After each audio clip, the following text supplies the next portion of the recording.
Hello, my name is Richard Garcia. I'm a student at Grand Canyon University, and today we're going to be demonstrating and discussing the digital formal assessment for STEM using science classes.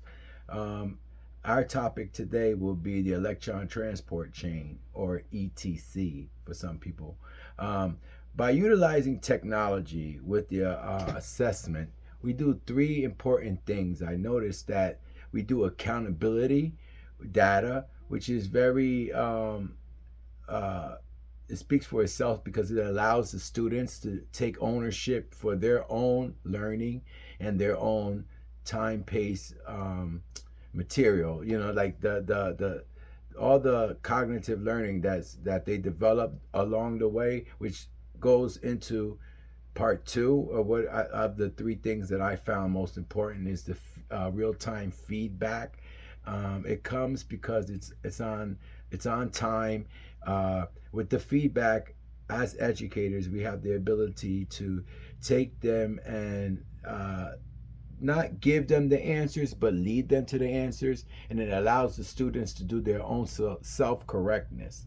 So, being a student, sometimes we all get stressed out when we're about to take tests and anxiety falls in. But if we supply support and engage in uh, topics and conversation that leads maybe even as a small group, and that sets me into part three, and that's guiding into the accurate instruction. And when we guide into accurate instruction, we are in enhancing the students learning. You understand what I'm saying? We're basically um, um, reinforcing their moment. We're sitting there with them, and we're recapping, we're going back, and we're retracing our steps with the electron transport chain. And again, I am a science major um, at heart.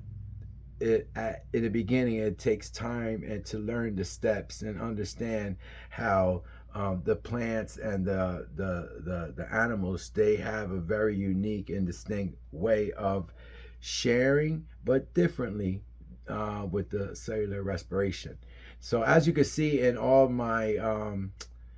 my slides in my presentation, we can see how the concept of the electron transport chain and the different steps occur, how real-time instruction does help me as the educator make my decisions to make strategic alterations for my students test time of test, if the child needs more time to get up, if for anxiety, these type of things we have to take into consideration. And remember, compassion is first. It's key. We have to be friends with our students. We have to learn how to build a trust for our future lessons.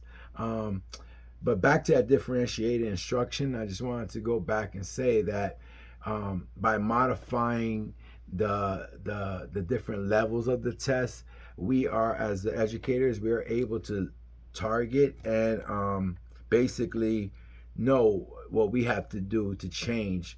And finally, I want to leave this with you guys. I always report what I find to parents because I feel that this will help the students engage in future lessons, because they know that they're getting positive feedback from their professor and straight to the parents. The parents understand, and the parents are, they tend to like help me as an educator help my student succeed and to the next level.